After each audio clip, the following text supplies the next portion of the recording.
Hello, and I'm delighted to welcome everyone to today's event on race equality. And thanks very much to Sporting Equals for inviting me to say a few words to you all. I'm particularly pleased to have this opportunity as I firmly believe that sport is for everyone.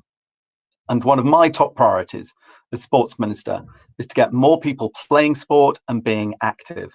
And that's why the issues being discussed today are so important. I know that Sporting Equals have played a vital role over the last 20 years in increasing equality and inclusion at all levels, from grassroots to boardrooms. And the impacts of their work can be felt right across the country. In fact, not too far from my constituency in nearby Birmingham is one of their Breaking Boundaries projects. It's being delivered in collaboration with the Youth Sport Trust, and it's using cricket to bring people from different backgrounds together, and is training young people as local community champions. And projects like this show how sport can unite different people from different backgrounds. They bring Sporting Equals' main aim of healthier, fairer and stronger communities to life. And now more than ever, we need our communities to come together to provide support and help to those going through really tough times. And of course, this year has been very difficult for the sports sector and indeed society as a whole. People from ethnically diverse backgrounds in particular have been affected by the pandemic in a large number of ways. And looking at the impacts in our own sector, we know that our collective efforts to reduce inequalities in physical activity have suffered a setback due to COVID. This only strengthens my resolve, as I'm sure it does for all of you, to redouble our efforts and ensure we keep the focus on reducing inequality.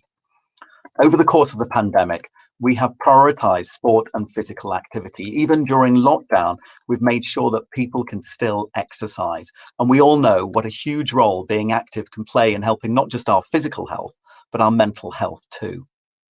And we've also provided £100 million to local leisure centres across the country, a lifeline of financial support to help these crucially important community facilities reopen when the lifting of restrictions allows.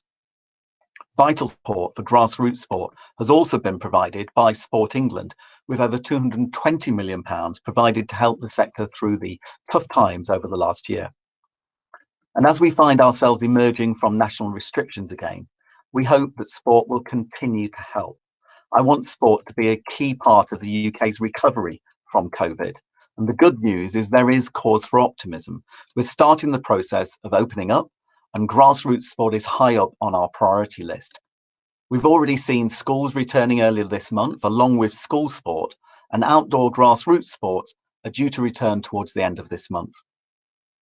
We've been working with sports organisations and Sport England to ensure return to play guidance is in place, and this will help get back to playing the sports people love as safely and soon as possible. And despite being a sector heavily impacted by the pandemic, sport continues to give back. The events of recent months have shown that the impact of sports clubs reaches well beyond the sport itself, and clubs have been the bedrocks of their local communities. I can assure you that we will do everything we can to ensure that they continue to be so. And obviously, sport on its own can't solve all the problems and hardships people are experiencing. But my hope is that it can certainly help. I want sport to be at the heart of our efforts to help people reconnect with each other and with their communities. And in opening up again, we need to make sure that everyone is included. Sport has so much to offer. Everyone should be able to take part. And in turn, sport has so much to gain from welcoming everyone in the community again. We know, of course, that there is still much more to do. And while we need to focus on the immediate challenges, we also need to lift up our heads and look ahead to the medium and longer term. And that's why I was delighted to welcome Sport England's new 10-year strategy called Uniting the Movement. And this reinforces their commitment to tackling inequalities in grassroots sport and physical activity. And UK Sport and Sport England are currently working together on finalising their joint review of the Code for Sports Governance. And again, a key focus of that review has been inclusion and diversity.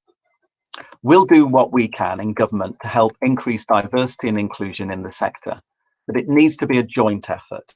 You and your organisations are vital in helping achieve our aims of reducing inequality.